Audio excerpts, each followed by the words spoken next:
Hello, Clement69 here, and I want to talk about the live-action Fullmetal Alchemist movie. I watched it when it came out, and I've been kind of wanting to talk about it ever since I saw it, because, oh my gosh, I have so much to talk about. Now, this isn't going to be, like, super in-depth, and at some point in the future, I may actually make a full in-depth, maybe actually a review of the movie. But right now, I just want to get some things off my chest. The movie was something that I wasn't entirely sure about, but I had at least a tiny bit of hope that maybe it would be alright. Now, I know a live-action adaptation of a manga, or even Brotherhood, is kind of a tall order. So I figured, okay, they'll cover like an early part of the series, and they'll do, two, maybe three more movies to cover, the overall story. And I thought, alright, it'll be nice just to see, the characters in live action. Some of the characters look good. I mean, some of the outfits look good. Sure, some of them, the hair looks like wigs, but Riza looks good. Roy looks good. I mean, sure, they're played by Japanese actors, but, and I got over that a long time ago. Sure, it would be far more accurate to the actual source material if they were played by, Caucasian people, or if they had the characters from Zing played by Chinese actors. But it's a Japanese movie made in Japan by Japanese people, so whatever. Yeah, I'm not going to be really bothered by that, because frankly there are far bigger issues in the movie. One of the biggest problems that I noticed with this movie, as it went on, was they're trying so hard to fit in a bunch of iconic scenes from, the manga or Brotherhood, but they're not doing it right. I noticed this near the end of the movie where Roy kills envy and lust, and then a shot of him doing it, was from the trailer, and I just realized, oh, that looks like it was done solely to be put in a trailer. And they do that a lot. A lot of the issues, the scene where Sho Tucker reveals, what he did to Nina and Alexander. The fight between Ed and Al, over Al's, thinking that his, that he's, he was completely made up, and that he's just an invention of Ed, rather than an actual person. And, and the numerous other scenes, and it almost feels like they were picking, like, iconic scenes from, Brotherhood in the manga, and just going, let's just cram all these moments into a over 2 hour movie without any real cohesion. They could have done this movie decently. If you took up, if they went up to about the Laboratory 5, part of the story. If you cut out a lot of the side stories, you basically do what Brotherhood did. You skip over some of the little, the lesser stories, and then you focus on, the important stuff in the beginning. They could have done something decent. But they cut out so much and rearranged so much that you might as well have not even bothered. There's so much that's cut out, like, the whole thing with Laboratory 5, the funny thing is with Laboratory 5, is that they take the storyline of Laboratory 5, it's more or less similar. They combine an aspect of the final arc of Brotherhood in the manga, put it in Laboratory 5, which is near the beginning of the series, and basically waste a plotline that was going to be done in the end of the series near the beginning. Why? Well, shoot, I don't know, maybe to give all the other characters, except Ed and Roy, something to do while they were fighting the homunculi?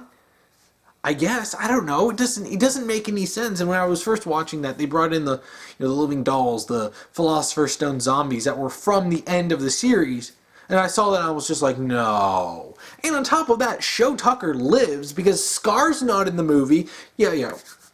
Let me talk about a little bit for a minute. There are a lot of characters that are simply cut. For no reason, really, it seems, other than to save space. But there's so many characters that are just not in the movie. Now, okay, I understand. More minor characters like Pinako, Winry's grandmother. All right, maybe we won't see her. That's fine. You know, there are other small characters that, you know, show up a little bit, maybe do some stuff, but over part of the overarching story, they're not super duper important. I can understand them being cut. That's fine. Or at best mentioned. I don't care. But we have important characters. Armstrong's not in the movie. The entirety of Team Mustang isn't in the movie, so the only important, you know, military characters that we see are Roy, Riza, Hughes, and then Maria Ross comes in and doesn't even really do much. I mean, she's not even framed for Hughes' murder. Mustang gets framed for his murder, and so what's really the point of including Maria Ross, particularly over someone like Armstrong? Because Armstrong's not in the movie. Why is Armstrong not in the movie? Everyone loves Armstrong, and sure, I understand doing someone like Armstrong might be a little difficult because he's so big and muscly, but he's such an iconic character. I mean, shoot, he made Al look decent in the movie, and he's very accurate to his, you know, canon design. And frankly, but one of the things that really pisses me off, and one thing that I think really hurt the movie the most, was the complete absence of Scar. Now, there are Ishvalans in it. They mention the Ishvalans, and they mention the, you know, the Ishvalan War, or really the Ishvalan Massacre, but they mention this, so it's not like it's something that's completely cut from the story. It's mentioned, and even Roy is mentioned as being a, you know, a war hero of the Ishvalan War. But you don't include Scar? I mean, sure, yeah, he'd probably be played by a Japanese guy, but maybe get a Japanese guy who has darker skin? I mean, Scar is such an important character because he's really, particularly early on, he's a character that you see the Ishvalan stuff with, and he's the character who basically who connects to a lot of these stuff from the Ishvalan massacre.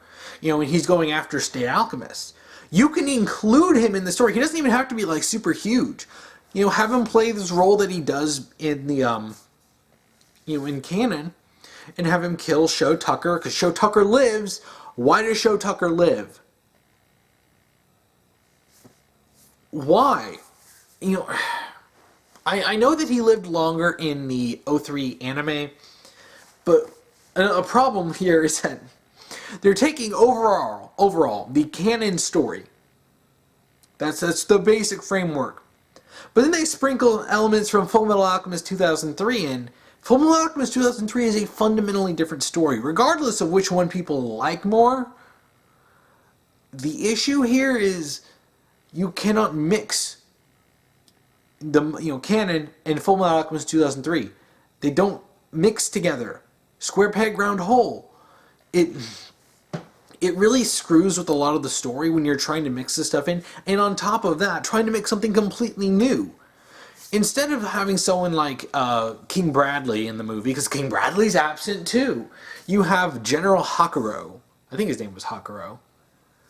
He was such a forgettable villain because he basically takes the role of, you know, King Bradley in numerous parts. He's the, you know, the military leader who seems nice but turns out to be evil. Well, congratulations. You replaced an interesting character with a character who I found out afterwards that he's based off of a character who had maybe a couple chapters of appearance in the manga and like one appearance in Brotherhood, and he was turned into the primary villain of the movie? What? I mean, why even bother with that? I mean, I'm not saying that King Bradley should have been doing exactly what he was doing, but you can have King Bradley serve that role, being a manipulator, if you really wanted to do that. You don't even have to have him be revealed as a villain.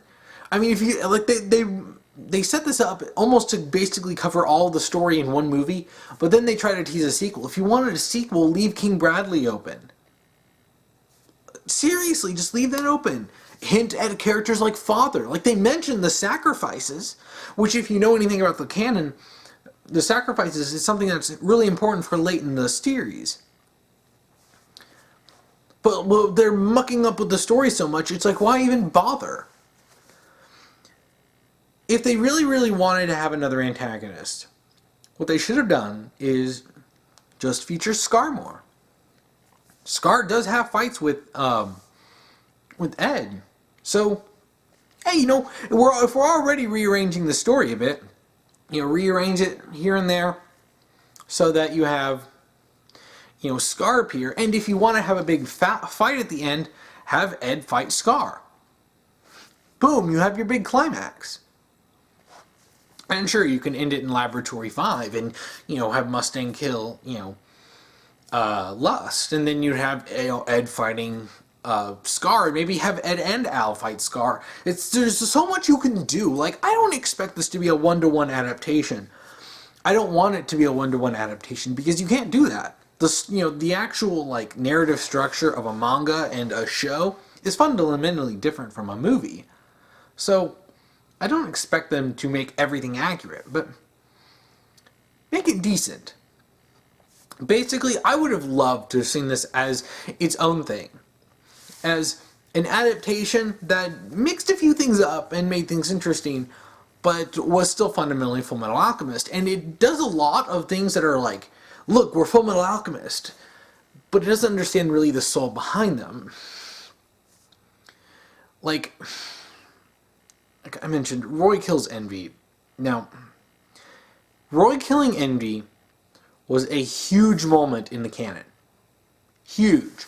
Envy's the person who killed Hughes, Roy's best friend.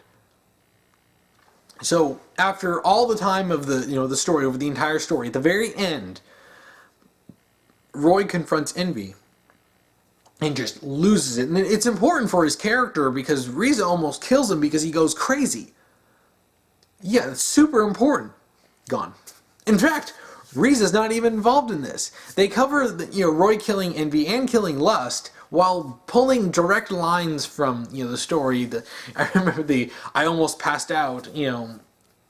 Basically he cauterizing the wound, and I'm just like, I was like.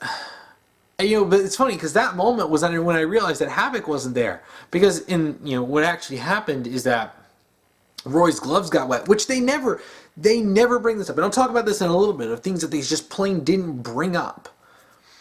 Roy's gloves they spark, and he has a transmutation circle on the glove, and when he snaps and creates a spark, he can control that the fire.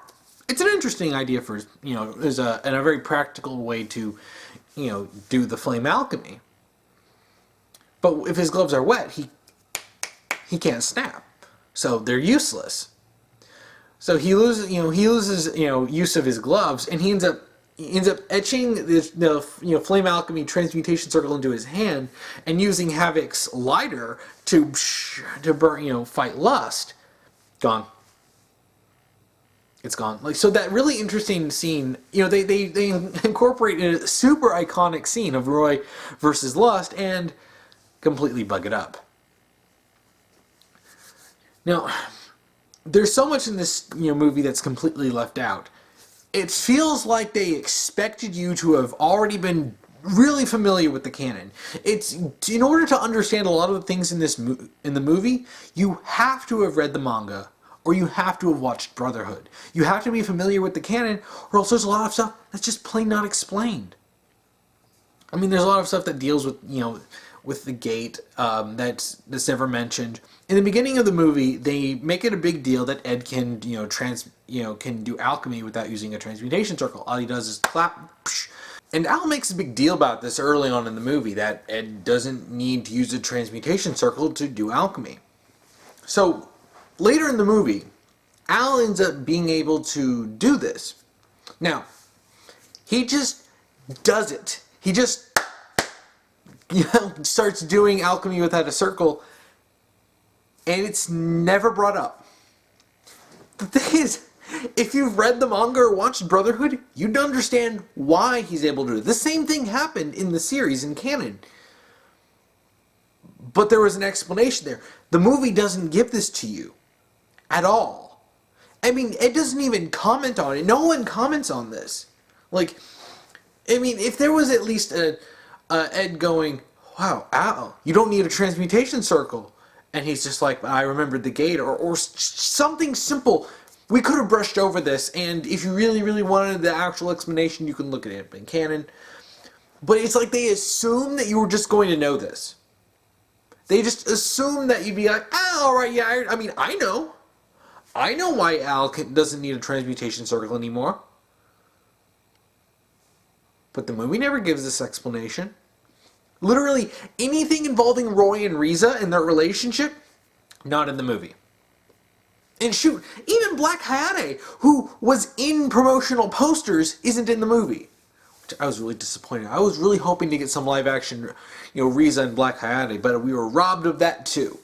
But with Roy and Riza's relationship, they have a very, very important and very deep and very, significant relationship. And despite the fact that Riza is always around Roy in the movie, they don't talk about their backstory at all. We don't get anything on them. We don't get Riza's involvement with the Ishvalan War, or Hughes's involvement.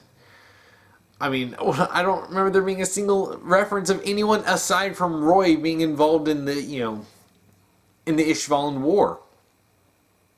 That's kind of important. And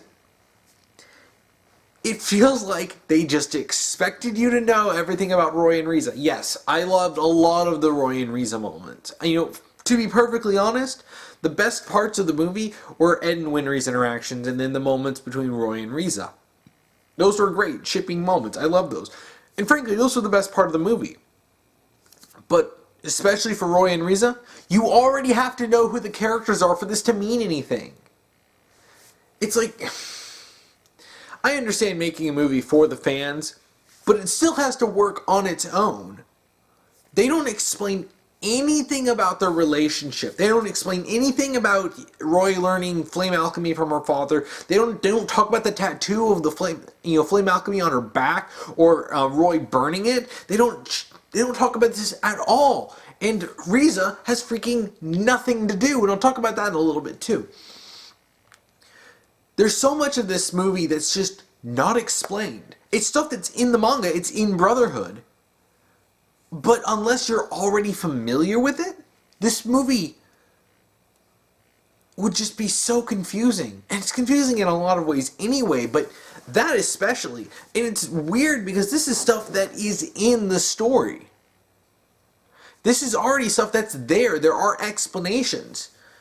And what's really dumb is that the movie had a great moment to do this. I was talking with a friend of mine about this, and it came up with the realization, because there's a part of the movie I mentioned that Roy gets framed for Hughes' murder. An interesting twist, and I'm actually cool with that as long as it leads to something. And there's a part of the movie where Riza and Ed are detained together. And then, of course, they end up breaking out.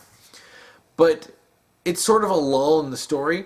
And this could have been used for Riza to talk about her backstory with Roy. Sure, would it have been a little bit contrived? Sure, yeah, but it would be something, and it would be a nice, time to actually deal with this, because in canon, Riza does have a time where she's alone with Ed, and she does tell him that stuff about the Ishvalan War. And we could have had something similar to that. It's something that happened later.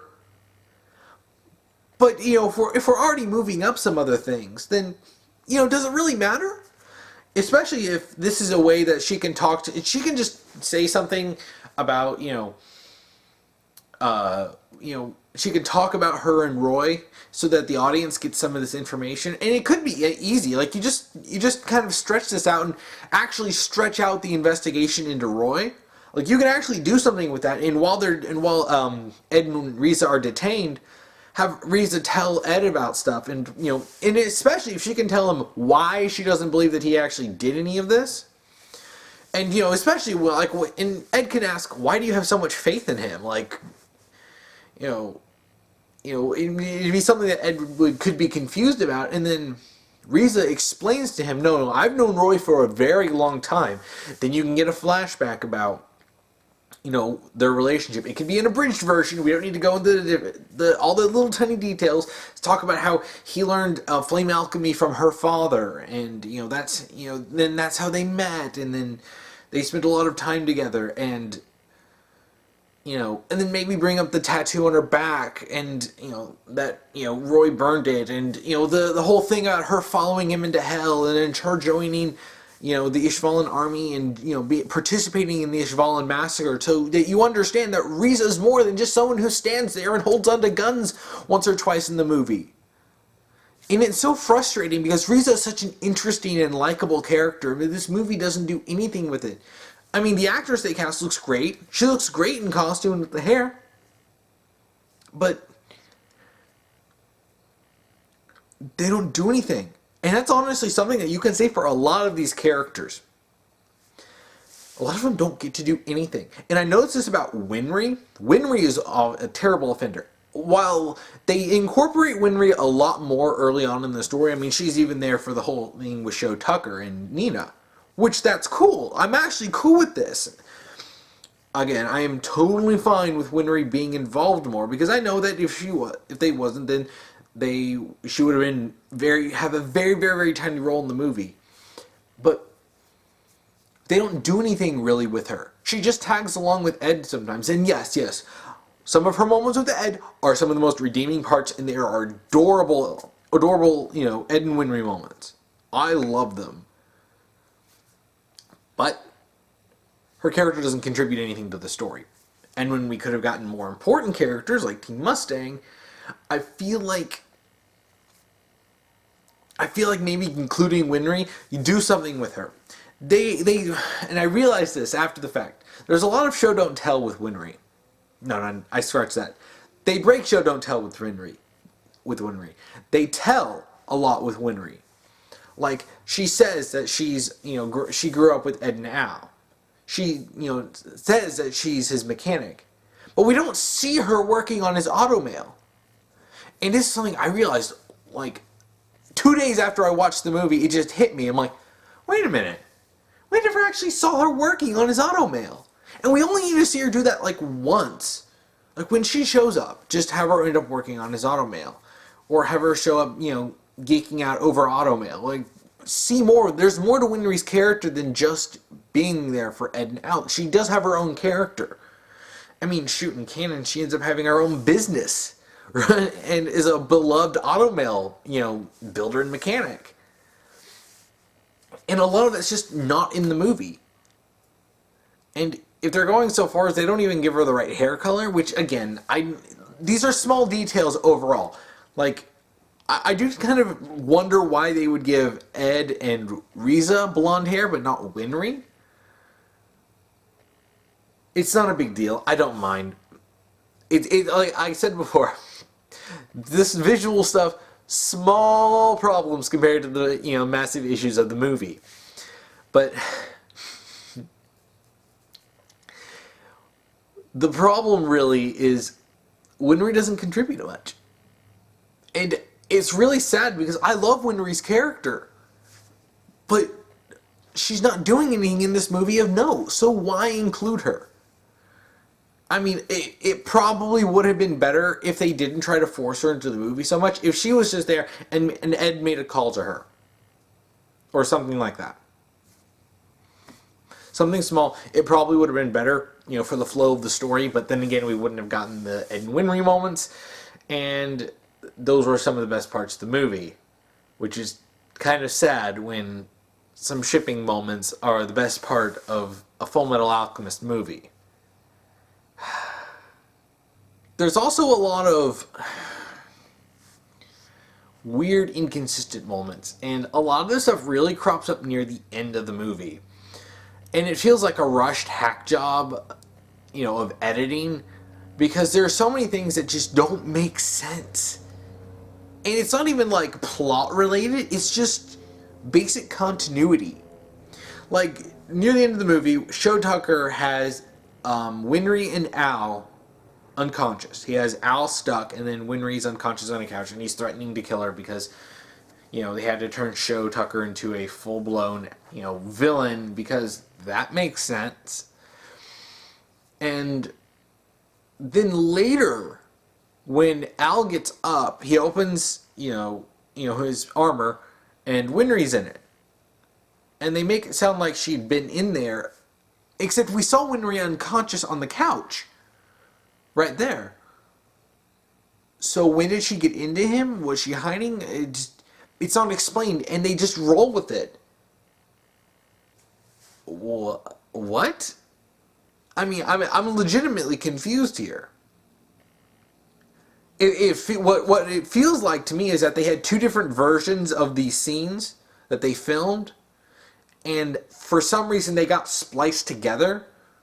Like maybe there was a version where Winry was supposed to be in Al like the entire time. I mean, she's there. There is a part in canon where she does hide in Al, so maybe they were trying to reference that. But be consistent. At the very least, have her be in Al the whole time, or don't have her crawl out after she'd been outside of Al anyway. And then there's the moment I said where it's right after that where Al starts not needing a transmutation circle to do alchemy. All right, and then it's never mentioned. But in this part, it's also important to note that earlier, Tucker forced Ed to take off his automail arm, so he ends up ripping it off and damaging it. There's all sorts of like as he takes it off. Well, he gives it to Winry, all right, and then a little bit later, he runs out to help Roy with his automail arm. I'm sorry, that's huge. That's major. They made a big show of him ripping his arm off. It wasn't like he clicked and took it off where he can just pop it back. He ripped it off. He ripped it apart. Then he gave it to Winry. And then he has it, and it's got fixed, and apparently got just fixed off screen. At the very least, you could just have Winry say, hey, I can fix this real quick. Just give me a minute. And then later when Ed shows up with his arm, you can just think, okay, Winry fixed it. This is something a single line of dialogue could have fixed. I mean, especially near the end of the movie, it feels rushed and just... It feels like they didn't even care at this point. I mean, they paint in meticulous detail to, certain very, very small things, but they miss a lot of things. I mean, and even the stuff that they pick. I mentioned that they messed up Roy killing Lust and Envy. When they copy these iconic scenes, they miss the point, context, and soul of the scenes. Like when he kills Lust. Okay, there's a big deal made about, his glove not working. And he had, and I think, if I remember correctly, it's been a while since I've watched that part of Brotherhood. I think his glove got ripped by Lust, but regardless, he didn't have his gloves to use. And then that's when I said that he etched the transmutation circle into his hand and used Havoc's slider. And that's great because it's showing his cleverness in figuring out a way to use his alchemy that otherwise without his gloves he's completely useless. But one of the things with Lust's character, she shows the disdain for humans, of course. All the homunculi do. But when she's dying, she's just like, oh, dying. It's like being human or something like that. I'm like, wait, did she want to be human? I mean, this might be something mixed in from, '03. But if it is, again, it's conflicting with the story they're trying to tell that's pulling directly from canon. Oh, and it's frustrating. It's like, what, am I supposed to feel sympathetic to Lust, who up until now has been a merciless killer and very, not exactly close, but pretty close to her canon counterpart? So wait, am I supposed to suddenly feel sorry for her? I mean, canon doesn't, Manga Brotherhood, they're not trying to make you feel sorry for Lust. She's terrible. She's a villain. But am this trying to do it? And then when he kills Envy, it's like, boom, done. And like I mentioned before, him killing Envy was a huge deal. Here, he just does it. Oh, okay, I guess he was his killer.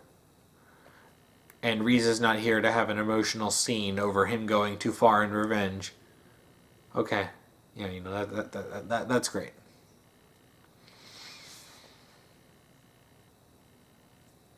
I don't understand. I mean, if like I said, it feels like they're trying to cram all these iconic scenes. But even like that scene where Ed and Al fight, they miss a lot of the context for this. Like, I even specifically went back and rewatched that episode of Brotherhood.